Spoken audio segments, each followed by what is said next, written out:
মই এবাৰ মানস ৰবিনৰ ওচৰলৈ আহিবলৈ বিচাৰিছো আপুনি কওকচোন কি মই ক'বলগীয়াটো একো নাই ক'লোৱে এইবোৰ কথাত আজিকালি বৰ বিশেষ কথা বতৰা কৈ নাথাকোঁ কাৰণ আমি কাম কৰি ভাল পাওঁ কাম কৰিছিলোঁ নিজৰ ধৰণে কাম কৰোঁ ৰাইজে দেখি আছে অত বছৰে কি কৰি আছে এনেকৈ আছোঁ ৰাইজে দেখি আছে গতিকে খালি মই দুটা এলিগেশ্যন আহিছে সেই দুটা মই ক্লিয়াৰ কৰি দিছোঁ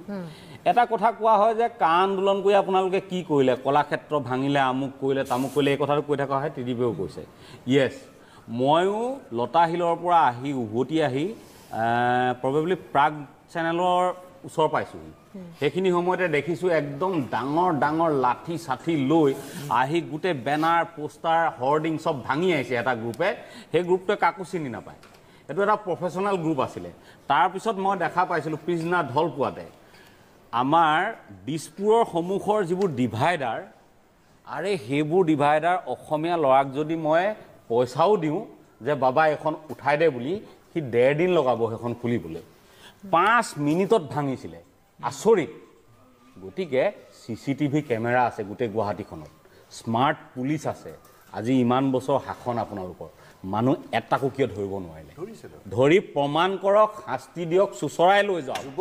আমাৰ ক'বলগীয়া একো নাই মাজত ইণ্টাৰপ্ৰেট নকৰিব মই কৈছোঁ কাক ধৰিলে কি শাস্তি দিলে সেইটো ৰাজহুৱা কৰক 1 নম্বৰ কথা এই এলিগেশ্যনটো কা আন্দোলনকাৰী এই ছাত্ৰ সমাজক শিল্পী সমাজক দি নাথাকিব এইটো আমি বিৰাট দুখ পাওঁ প্ৰিয় মানুহ কা আন্দোলন কৰি আপোনালোকে কি কৰে বুলি এইটো কোৱেশ্যন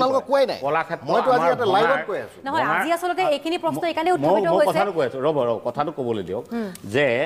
যিটো প্ৰশ্ন তেওঁলোকে এতিয়াও কৰি থাকে তাৰ উত্তৰটো আচলতে চৰকাৰে দিব লাগে যে কোনে ভাঙিছিলে তেওঁলোকে ধৰিব লাগে তেওঁলোকে শাস্তি দিব লাগে মই যদি ভাঙিছিলোঁ মোক জেললৈ চুচৰাই লৈ যাওক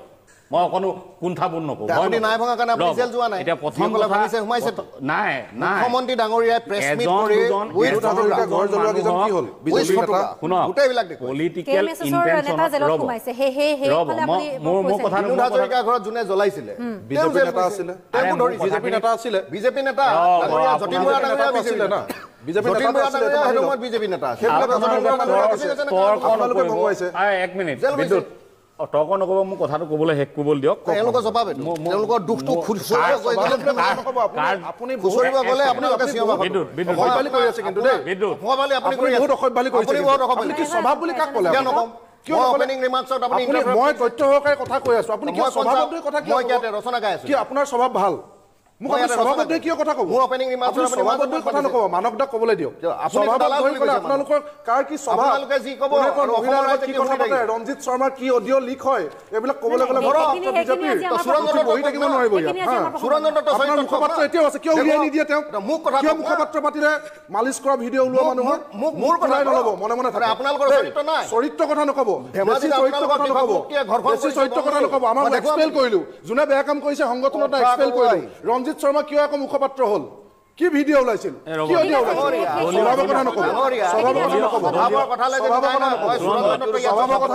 আপুনি প্ৰথমতে দালাল শব্দ আৰম্ভ কৰিব আপুনি স্বভাৱৰ কথা নক'ব আপোনাক মই যদি তেনেকৈ কওঁ আপোনাৰ গাত কিয় আচল কথা চৰিত্ৰ ঠিক কৰক তাৰপিছত লোকক আপোনাৰ স্বভাৱ ঠিক কৰি লওক মূল কথাটোলৈ আহিছোঁ ৰ'ব আমি দলীয় কথাত নাই মূল কথাটোলৈ কথা নাই পাব্লিক ফোৰামত আহিব আপোনাৰ যি মন যায় এই এলিগেশ্যনটো চৰকাৰে আনি থাকে আৰু এইটো বিজেপি আপোনালোকে পলিচি জানো আচল কথা তল পেলাবলৈ হাল্লা কৰে নাই আপোনালোকে অভদ্ৰামী কৰিছে কথা ক'বলৈ দিয়া নাই মই নাথাকো নাই আপোনালোকে ভায়লেট তেনেকে কথা মানস ৰবিনৰ ঢেৰ কাম বন আছে এনেকে ইয়াত অযথা তৰ্ক কৰিবলৈ অহা নাই থেংক ইউ থেংক ইউ মই আহিছোঁ থেংক ইউ চৰি ঠিক আছে মই কোনোবাদিনা ক'বলগীয়া হ'লে অসমবাসী ৰাইজক কম ভালকে মানস ৰবীন ডাঙৰীয়া আপোনাক মই সময় দিছোঁ আপুনি বহক আপুনি আপোনাৰ মন্তব্যখিনি কৰি যাওক ঠিক আছে মই এবাৰ যিহেতু মন্তব্যখিনিৰ কাৰণে ঠিক আছে বাৰু মানস দাক মই ধন্যবাদ জনাইছোঁ এবাৰ মই ৰাজু ফুকনৰ ওচৰলৈ যাবলৈ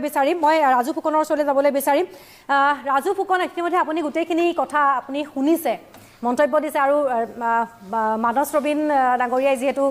তেওঁ যথেষ্ট মৰ্মাহত হৈছে আৰু তেওঁ আঁতৰি যাবলৈ বাধ্য হৈছে টকশ্ব' মজিয়াৰ পৰা তেওঁ উঠি গৈছে কিন্তু এতিয়া কথা হৈছে আমি সেইখিনি ইতিমধ্যে পাতি আছোঁ যে যেনেধৰণৰ এক প্ৰকাৰ প্ৰলোভন দিয়া গ'ল নেকি বা যিসকলে সন্মুখৰ পৰা নেতৃত্ব লৈছিলে তেওঁলোকক প্ৰলোভন দিয়াৰ যিটো ৰাজনীতি সেই ৰাজনীতি হ'ল নেকি যাৰ বাবে তেওঁলোকে এইখিনি আজি কৰিলে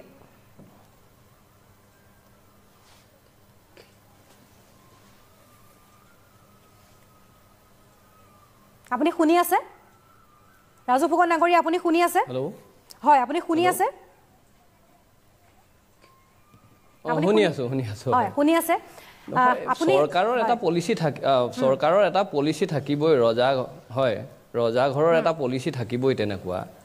আসলতে প্ৰলোভিত কৰি কেনেকৈ ধৰণে আন্দোলনটোক মখিমূৰ কৰিব পৰা যায় সেই ধৰণৰ পলিচি এডপ্ট কৰিবই চৰকাৰৰ সেইটো এটা মানে তেনেকুৱা ধৰণৰ নীতি এটা থাকেই তাৰ পাছতো কিন্তু আজিৰ তাৰিখতো বহু মানুহে